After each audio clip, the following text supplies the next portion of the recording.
Well, happy Lag BaOmer, everyone. Lag BaOmer is the most joyful day in the Jewish calendar. It's a very deep, very profound holiday. People get married tonight, although during the counting of the Omer, it's a time of mourning. The 24,000 students of Rabbi Akiva died in a plague. And there was also the revolt of Bar Kokhba, which was backed by Rabbi Akiva, was crushed. And, there was ripe with potential. That generation was ripe with potential. Mashiach could have come. Rabbi Akiva proclaimed Bar Kokhba as Mashiach. They were going from strength to strength. They were routing the Romans. Rome itself, a tenth of Rome converted. They called themselves the righteous ones. They followed the Noahide laws. They were so impressed with the Jewish captives, with all the youth that were brought into captivity and brought to Rome. They were so impressed with the beauty of the Jews and the wisdom and the morality and the spirituality that it swept the intelligentsia of Rome, and they converted to like becoming righteous Gentiles.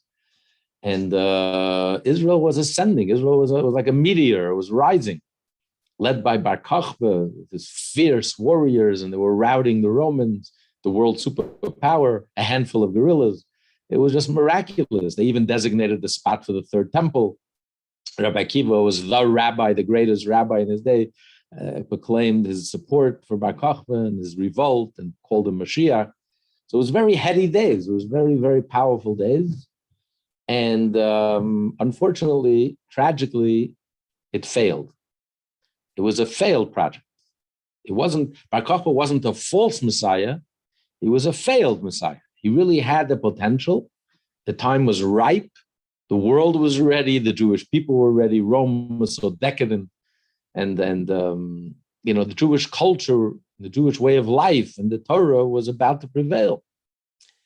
But because the students of Rabbi Akiva, the 24,000 students of Rabbi Akiva, we expected something much better for them. We expected them to live as if Mashiach had already come, a Mashiach type of life, which is a life where each one respects each other and each one loves each other and respects each other. And because they didn't live up to their potential, they didn't show the respect that would be expected from the students of Rabbi Akiva. Therefore, the whole project failed. It was a massive, colossal failure. Until today, we are in mourning. Until today, we don't get married during these days. Every time we bench, every time we wash for bread, sometimes twice a day, sometimes 3 times a day, we bench, and the fourth blessing is to commemorate that time period. It left an impression, and we're still reeling. 2,000 years later, we're still reeling. Over 1,900 years later, we're still reeling from that event. So we understand the mourning period. So why is Lag BaOmer a day of celebration? We don't say Tachanun. Starting with Mincha today, we didn't say Tachanun. We listen to music. We can dance. We can sing. We can get married, celebrate. What happened? Because it says in this day, the dying stopped. The students of Rabbi Akiva stopped dying. The dying came to an end. The plague stopped. So to commemorate this joyful event, we celebrate Lag BaOmer.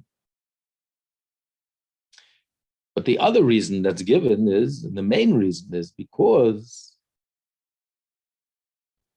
this is the day Rabbi Shimon Bar Yochai passed away. Rabbi Shimon Bar Yochai was one of the 5 students of Rabbi Akiva that survived, that didn't die. All 24,000 students died, with the exception of the 5 students. Rabbi Meir Balanez, whose yahrzeit was this week also, Monday, Pesach Sheni, the 14th of the year. Rabbi Yehuda, Rabbi Yossi. So Rabbi Shimon Bar Yochai did not die. The students stopped dying. So what's the celebration? Maybe there was no one left to die. No, there were another 5 students that they did not die. The dying stopped. Came to an end. And how interesting that years later, Rabbi Shimon Bar Yochai dies, passes away on the day when the students stopped dying. And he was a survivor. And he dies on this day. Unlike BaOmer, 33rd day of the year. And you know what day in Hebrew the day of Lag BaOmer is? Tonight, tomorrow? What's the Hebrew date of the month of Iyar? It's Chai Iyar, the 18th day of Iyar, Chai to life. So Rabbi Shimon Bar Yochai passes away on Lag BaOmer, on Chai B'Iyar, the life of Iyar. And since when did you hear that the day that a person dies and passes away, it's a celebration? It's very odd. Moshe, the greatest prophet that ever lived and will ever live, when he passed away in Zion Adar, there are people who fast on that day. It was a tragedy. The Jewish people mourned for 30 days. If a person dies, it's a yard site, it's a tragic day. It's not a day of celebration. Every Shabbos Mincha, we say Tzidkascha, like Tziduk Adin, we're like saying Hashem is righteous because 3 pillars of the world, 3 righteous people died, passed away on the Mincha of Shabbos. In the afternoon, Shabbos afternoon. Yosef HaTzadik, Moshe Rabbeinu, and King David. So we say Tziduk Adin. So it's a negative event, it's a tragic event. And here we're dancing. There's a time and place for everything. Why are we dancing on the grave? The day Rabbi Shimon Bar Yochai passed away.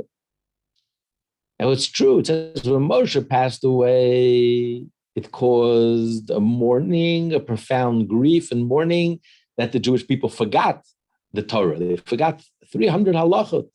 They forgot and were forgotten because of the mourning. It says the day when Moshe passed away, these fountains of wisdom were shut down for Moshe. So it's a tragedy. It's a tragic day. What happened on the day Rabbi Shimon Bar Yochai passed away? Huge portions of the Zohar were revealed on that day.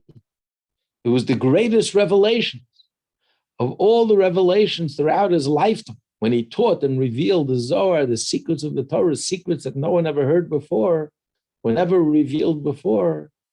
Nothing compared to the intense revelation that he revealed, big portions of the Zohar that were revealed the day that he passed away.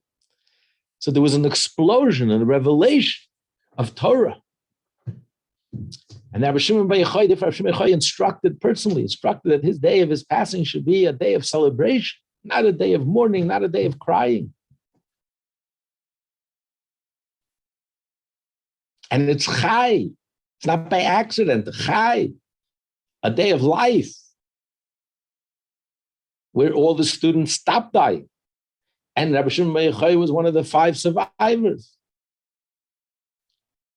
And that's the day that he passes away, because the day, the Zohar, the Kabbalah, the Zohar, which is the Bible of Jewish mysticism, redefined for us life and it redefined for us death. According to the Zohar, according to the Kabbalah, when a person passes away, because every day of your life is like a piece of the puzzle. You'd never see the whole entire picture until the last day of a person's life, the last moment. And then you put the last piece of the puzzle in. And for the first time, I see the whole entire picture.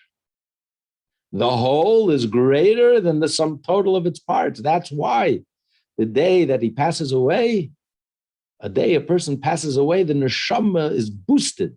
The neshama is elevated. There's a surge. The neshama is elevated to a whole different dimension of life, a deeper dimension of life, beyond the material, external level of life. The neshama is elevated to a spiritual, experiential level of life, of living. It's like leaving a two-dimensional reality. You're boosted to a 3-dimensional, 4-dimensional, 5-dimensional, 6-dimensional, a whole different level of dimension of reality of existence. Because it's the end, the last day of a person's life. The whole is greater than the sum total of its parts.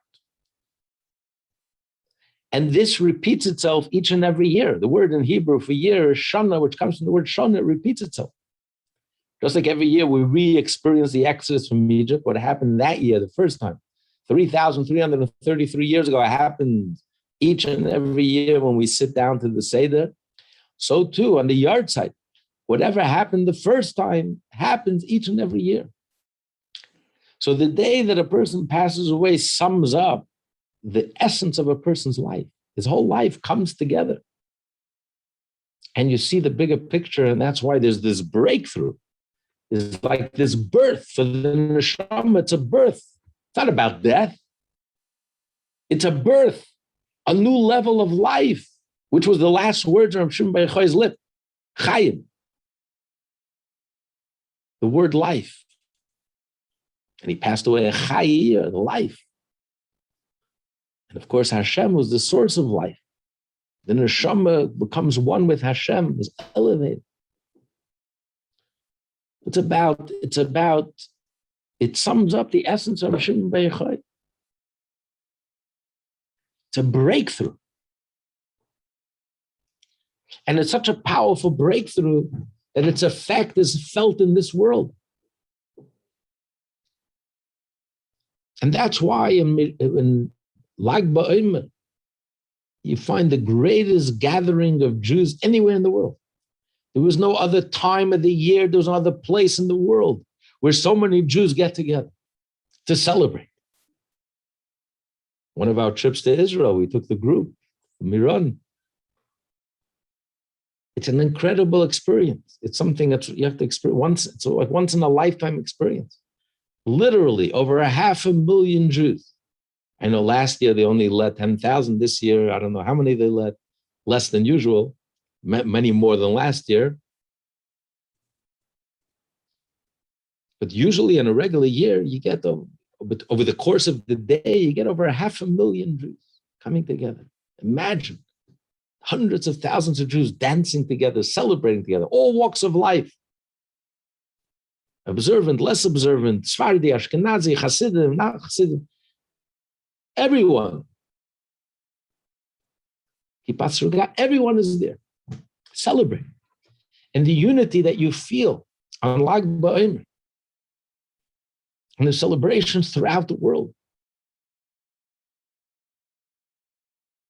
And by the Rebbe, Lag BaOmer was very special. It's that parade, the Rebbe would come out and speak.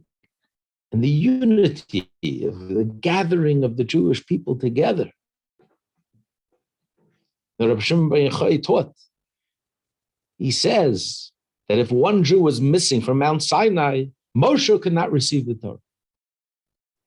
Every Jew is critical, every Jew is essential. He was a student of Rabbi Akiva who taught, love your fellow Jew like yourself. And he lived up to it, unlike the 24,000 students who didn't have respect for each other and never.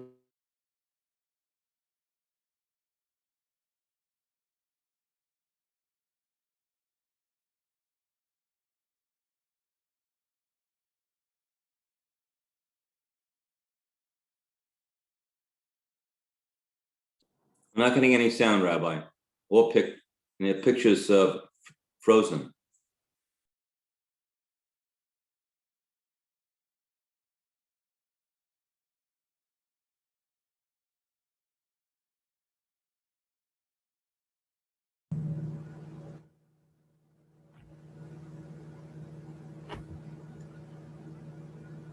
It's been a pretty weak connection the whole time. I've been getting a lot of interference. I don't know about you. Yeah. He could turn off his video, and that would increase his vocal bandwidth anyway. He disappeared altogether. He disappeared altogether.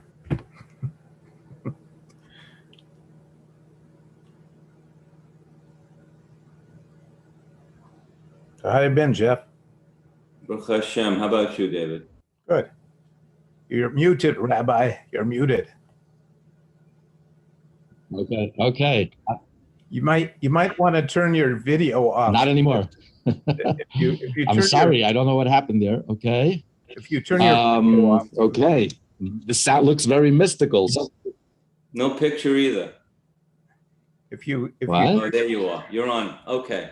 If you turn your video off, we may be able to hear your sound uninterrupted. It's up to you. Your signal is weak, I think. Oh, hold on 1 second. Hold on. Let me see.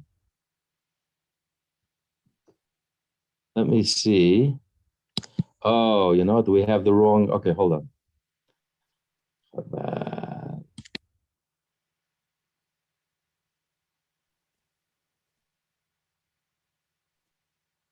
Okay, this should be better. Now it's better? We'll see. Okay. I think we're good. Sorry about that. So Rav Shimon Bar Yochai said, so this person starts drilling in his cabin.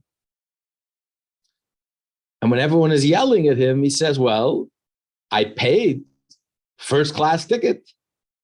It's my cabin. I'll do as I please. And they explained to him, you don't understand. If you drill a hole in your cabin, we're all going to drown. We're all in this together. We're all connected. So Rabbi Shimon Bar Yochai, who was the greatest student of Rabbi Akiva, Rabbi Akiva said, it's enough that Hashem and myself recognize who you are and your greatness. Rabbi Shimon Bar Yochai was so deep that no one understood him. No one recognized his depth and his greatness. It was so beyond the realm of comprehension of any of the other students. His colleague, Rabbi Meir, he was deeper than all of his colleagues. So they recognized his sharpness, his depth, and they recognized that he was beyond them. Rabbi Shimon Bar Yochai, they couldn't even begin to grasp. And Rabbi Akiva said, don't worry, it's enough. It's enough that you and I recognize, that Hashem and myself recognize who you are. So there's a very special energy on Lag BaOmer. And with each passing year, it just intensifies, it deepens, it becomes more powerful, stronger than ever. And that's what it says in the introduction of the Zohar. Eliyahu Navi told Rav Shimon Bar Yochai that with your book, the Jewish people will leave exile. When the Jewish people will be nourished from the book of the Zohar. And it was Hasidus who took the teachings of the Zohar, the Baal Shem Tov, and the Maggid and the Alter Rebbe and all the Rebbes who took the teachings of the Zohar, and publicized it and made it available until it became something that nourishes and nurtures the neshama of the Jewish people. And that's why we light the bonfire. Because Rabbi Shimon Bar Yochai, the Zohar, this is the torch. This is what kept the Jewish faith alive in the darkest moments. Without the Zohar, without the soul of the Torah, this is what nourished the Jewish faith. This is what kept the soul. This is the soul of Judaism. You know, the mark, the not just the dry, technical, mechanical, the body of the Torah, but the soul of the Torah, the juice, the depth, that gives the Jew the courage and the strength to not only survive, but to thrive during the exile. And it kept the faith in Mashiach alive, and the faith and belief in godliness, and the faith and belief in redemption. This was the torch that lit up the dark night, the darkness of the night, the darkness of the Golus. So we light a torch. And how interesting is it that Rabbi Shimon Bar Yochai, who suffered more than anyone else, Rabbi Shimon Bar Yochai had to hide in a cave for 13 years.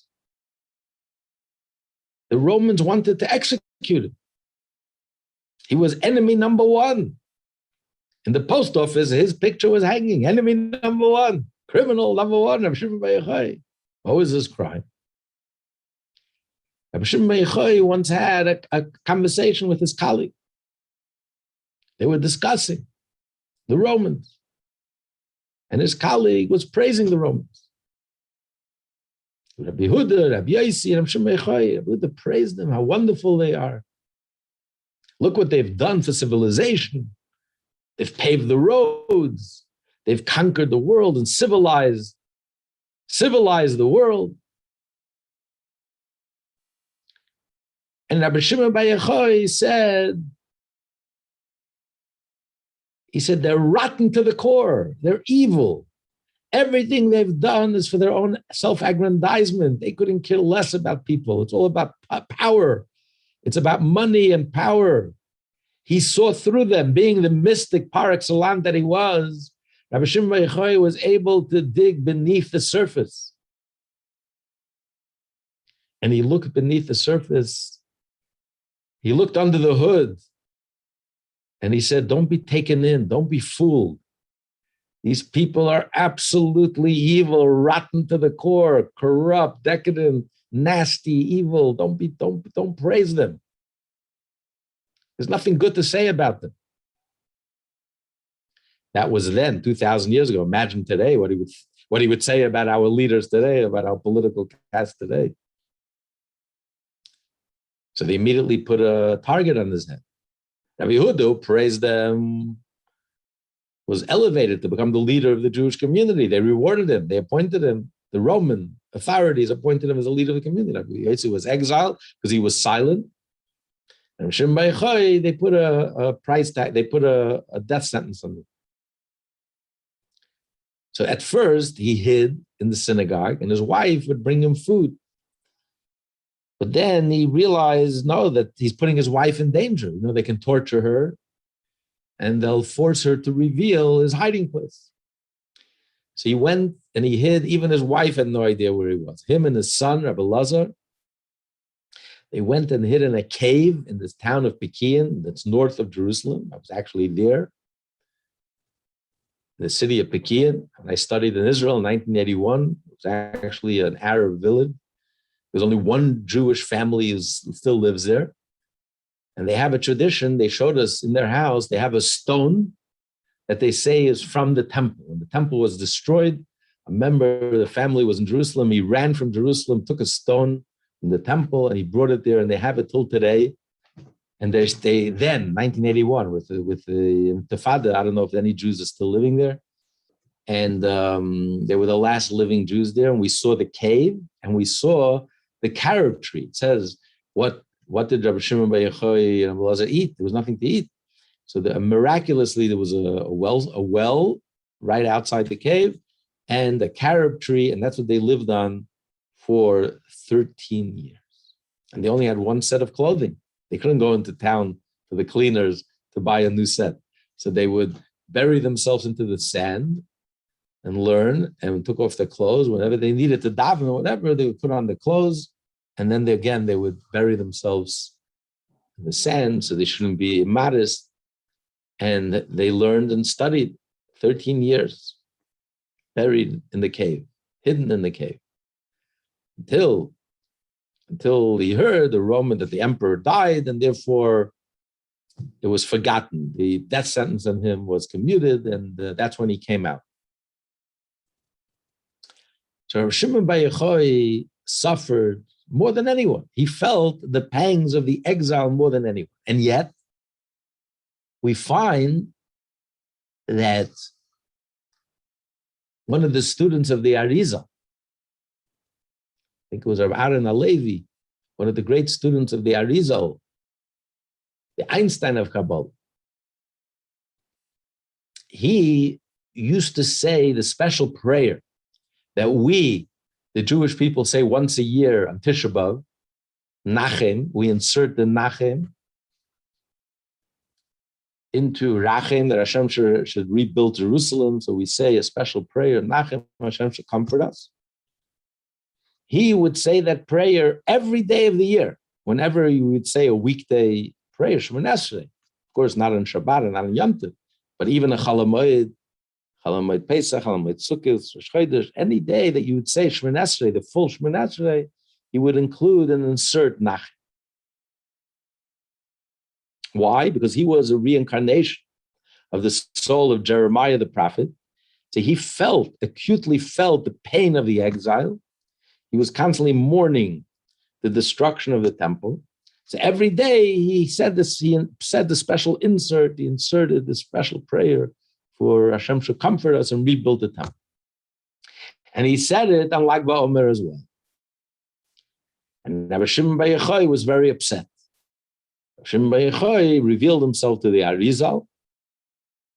And he said, I'm very upset at your student. How dare, on the day of my joy, of my celebration, the day of Lag BaOmer, when I passed away, and I said it's a day, it's like a wedding celebration, and he's mourning. And because Rabbi Shimon Bar Yochai was upset at him, it actually had an effect on him. One of his children died. Rabbi Shimon Bar Yochai was very upset. How dare you disturb this joyful day with introducing mourning? Because it says Rabbi Shimon Bar Yochai was beyond destruction. His neshama was beyond destruction. He was a soul that was beyond destruction. He lived the life of Mashiach. And therefore, the day that sums up his entire life, the essence of his life, and on Lag BaOmer, that Aaron HaLevi brought in mourning, a sadness. Rabbi Shimon Bar Yochai was very upset, and it affected. So even though externally no one suffered more than Rabbi Shimon Bar Yochai, he was in a cave for 13 years. The Gemara says when he came out, his brother-in-law was so sad to see him. According to Zohar, his son-in-law was so sad to see him. His whole body was filled with wounds, like from being in a cave and being buried in the sand. And, his body physically, it took a toll on him. And yet, spiritually, he was so much more advanced than before he went into the cave. Like now he was able to answer any question that Pinchas Bar Yoed answered. He was able to give 24 answers.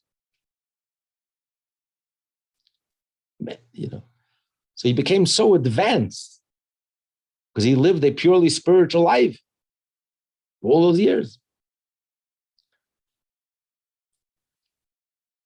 And yet, he was beyond the destruction. He embodied redemption. He embodied the soul of the Jewish people. He embodied the hope, the faith, the torch, the fire that kept the fire and the flame going, the flame alive. And Rabbi Shimon Bar Yochai wasn't just the mystic par excellence. Shimon Bar Yochai was one of the greatest rabbis in the Talmud, the prized student of Rabbi Akiva. His name is mentioned in every chapter of the Talmud, of the Shas, of the Mishnah, almost. He is one of the greatest legal minds, as well as the greatest mystics. And his legal reasoning reflected his spiritual reason. The famous argument in the Tractate of Shabbos in Rabbi Yehuda and Rabbi Shimon. Rabbi Yehuda looked things more on the surface. He praised the Romans. And Rabbi Shimon saw right through it. And he saw how rotten and corrupt and decadent the Romans are. They're rotten to the core. There's nothing good to say about them. Because he looked deeper. So we find, for example, on Shabbat, are you allowed to walk on grass on Shabbos? Because you may uproot the grass. It's one of the 39 categories of work. You're not allowed to uproot a living thing that's rooted and connected and is alive. If you tear it out, it dies. You're causing it to die. You're severing, disconnecting a living thing. You're not allowed to. The question is, you're not doing it intentionally. I'm walking to shul. I happen to be walking on grass. To get to shul, I'm walking on grass. And I may or may not uproot the grass. And even if I do uproot the grass, it's not my intent. Are you allowed to? Rabbi Yehuda says you're not allowed to. You may uproot the grass, and that's a violation of Shabbat. Rabbi Shimon Bar Yochai says, no, look at the intent. You have to look at the inside. Look a little deeper. There's no intent here to uproot grass. Therefore, when the Torah prohibits a creative work, this is not creative. It's not a work. It's not called work. Even if you do walk in the grass and you do end up uprooting the grass, since that's not your intent, therefore it doesn't count. It doesn't matter. It's not considered a sin. Rabbi Shimon Bar Yochai always looks a little deeper.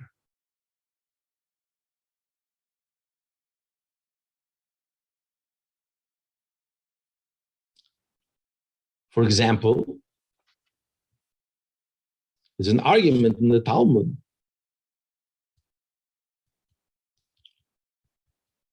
whether if an enemy comes to a community and they say,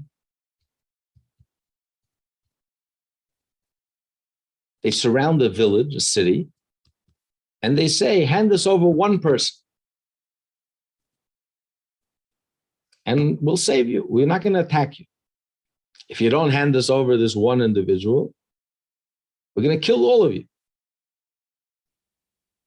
So one opinion says, listen, they're all going to die anyway. So if we're all going to be killed, you might as well take one and save yourself. If they designate, if they tell us specifically, give us so-and-so. If they don't designate anyone, then of course you're not allowed.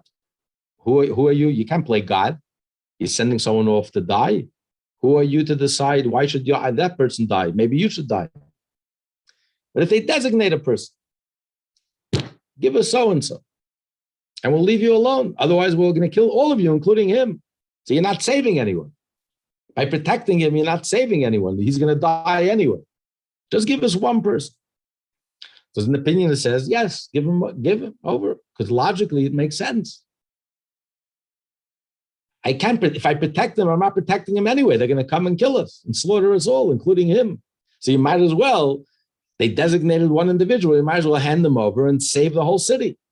And you hand them over by force. Of course, he doesn't want to go. He's begging, please, don't hand me over. They're going to kill me. Well, we're all going to die. So we're handing you over. Rabbi Shimon Bar Yochai says you're not allowed to hand over.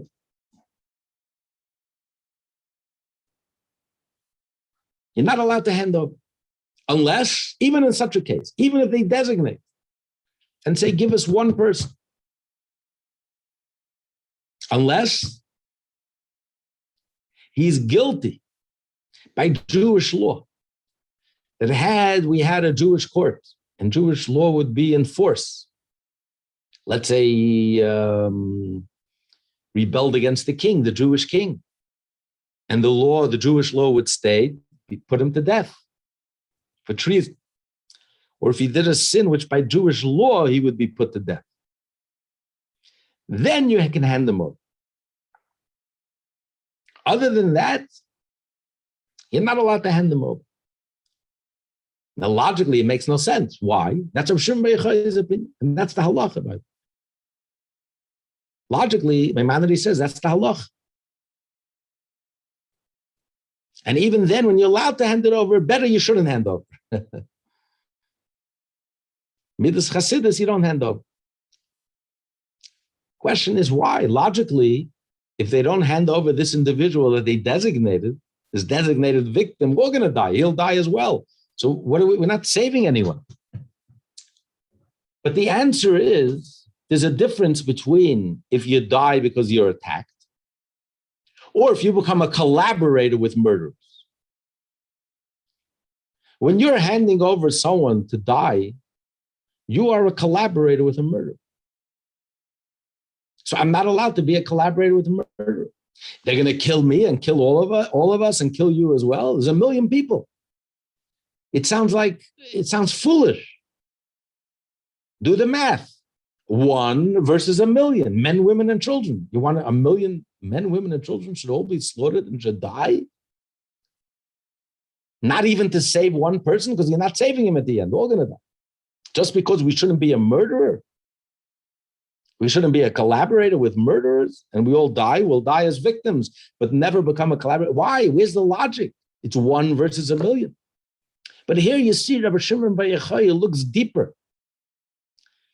The question is, what's the value of one soul? What's the value of one life? Could you quantify that value? No, it has infinite value. What's the value of one moment of life? Could you quantify that value? Life is infinite. Life is divine. Life is godly. All the scientists can't create the life of a fly. So if life is infinite, one life is infinite, one moment of life is infinite, how much is 1 times infinity or 1,000,000 times infinity?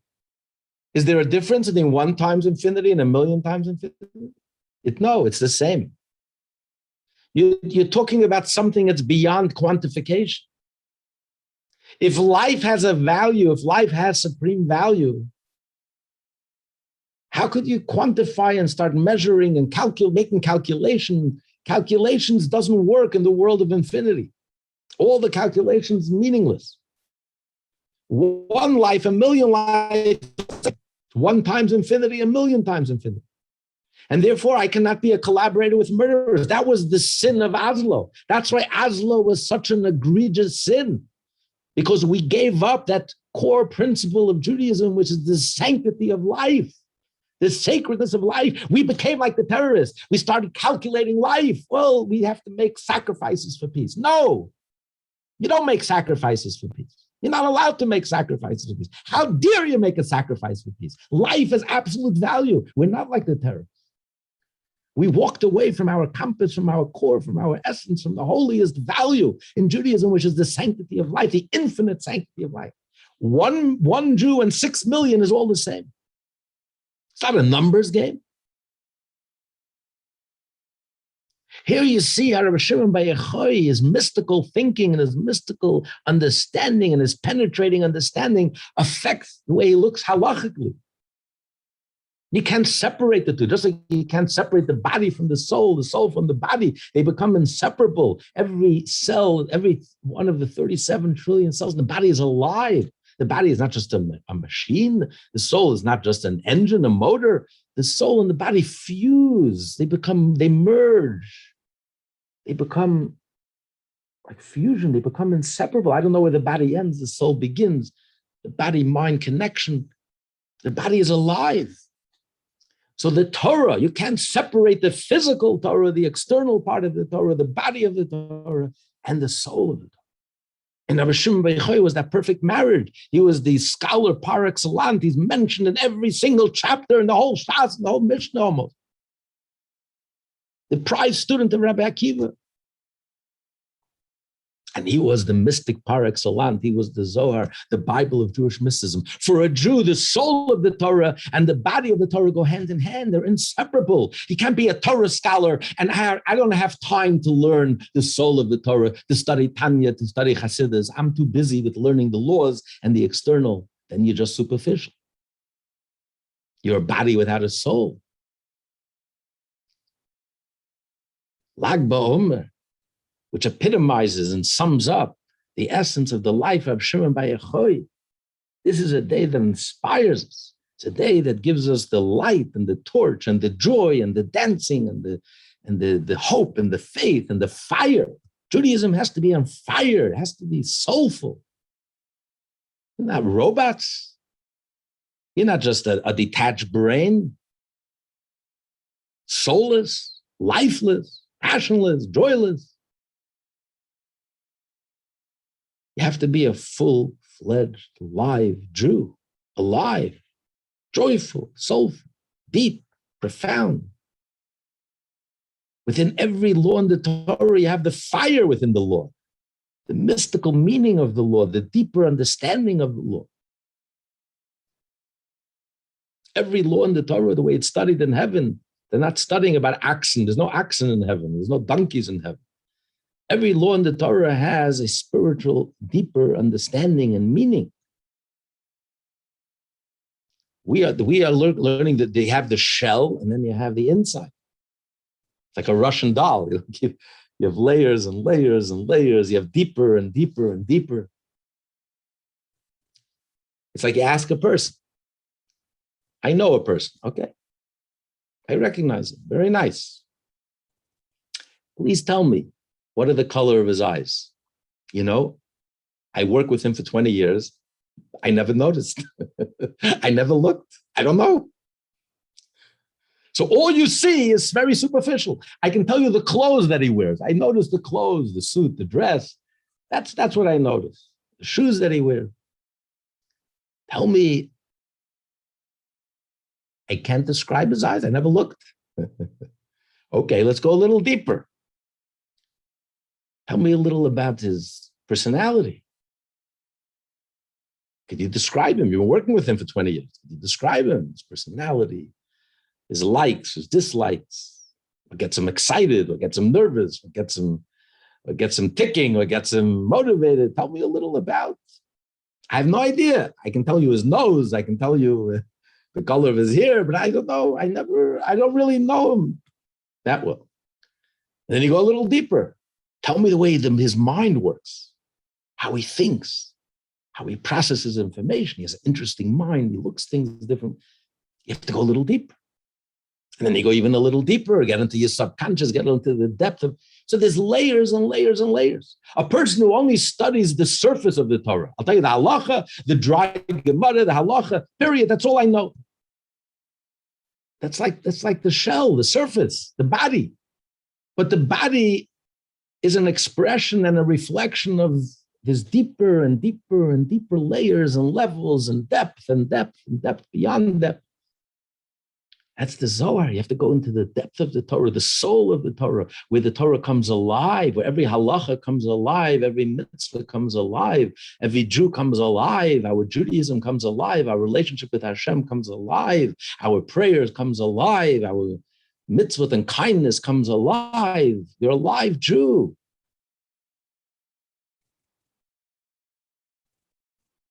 That's the difference between a picture. You can have a perfect picture. You can make a perfect painting. Most people in real life are not perfect. A little pimple here, a little wart there. But a person's not a picture. A person's alive, is real. What would you prefer? A real person who maybe has a little wart, a little something here, or a perfect picture, but it's lifeless? So a person could have a Judaism very orthodox, but it's lifeless, soulless, perfect, picture perfect. There's not a flaw, but it's mechanical. It's a machine. It's lifeless, soulless. It's not real. There's no joy. There's no dancing. You have the torch. You have the soul. You have the fire. You have the depth. You have a Judaism. A full Judaism, a full body Judaism, a full soul Judaism, a Judaism which is whole and intact. Not only do you have all the halachas intact and you have all the Torah intact and the scholarship intact, but you also have the soulfulness and the inner and the depth and the connection with Hashem, the deep connection with Hashem and the deep faith in Hashem, a deep relationship with Hashem. This is the Judaism of Shimon Bar Yochai embodied, and then he is the torch. He is the Zohar, the book of light that illuminates us, illuminates our lives and our souls, and he is the torch that has illuminated the Jewish people for the last 1900 years in the darkest moments of Golus. And with his torch, we're going to go out of the Golus. We'll illuminate until we reach the dawn, the Jewish dawn. And Shimon Bar Yochai says, that I, together with Achi Ashiloini, we can exempt the whole world from the attribute of justice. We can remove all the accusations, and since Shimon Bar Yochai said he can do it, so we're relying on him that he will do it, and he should do it, and he may do it tonight, and tomorrow we'll be reunited. Rabbi Shimon Bar Yochai will dance together, physically, with Rabbi Shimon Bar Yochai, and it'll be the ultimate celebration, just a taste. Like B'Omer, we get a taste of what Mashiach is like, a taste of the unity and the love and the joy. It's just incredible energy, these 24 hours. So it's just a taste. So may Hashem help, instead of just getting a taste, we'll get the main dish, we'll get the thing itself, we'll experience the ultimate joy, the ultimate breakthrough, when we'll conclude the exile, put the last piece of the puzzle in the exile, This will be the last moment of exile. And then we'll see the whole picture and we'll immediately dance into the new reality. The whole is greater than the sum total of its parts. The reality of redemption, of Geula, of Mashiach. And may it happen now. Anyone has any questions, comments, thoughts? Please unmute yourself.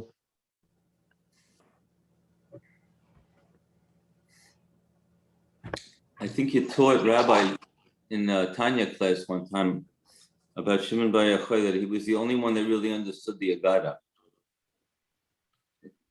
Am I correct in remembering that? You understood the Agada? I'm sorry? He's the only one who understood the Agada in Talmud. The Agada of the Talmud. I don't recall. It says the Talmud says most of the secrets of Aurora are hidden in the stories. It appears to be very superficially. I got nice stories. I'm not hearing you very well. Your sound. Superficially, the Agada, there's very nice stories, just nice stories, very superficial. But the Talmud says actually most of the secrets of the Torah are hidden. Excuse me, Rabbi, the speech is gargled.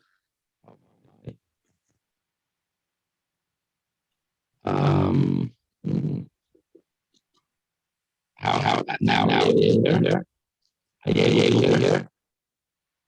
No. Not very good. I'm sorry. I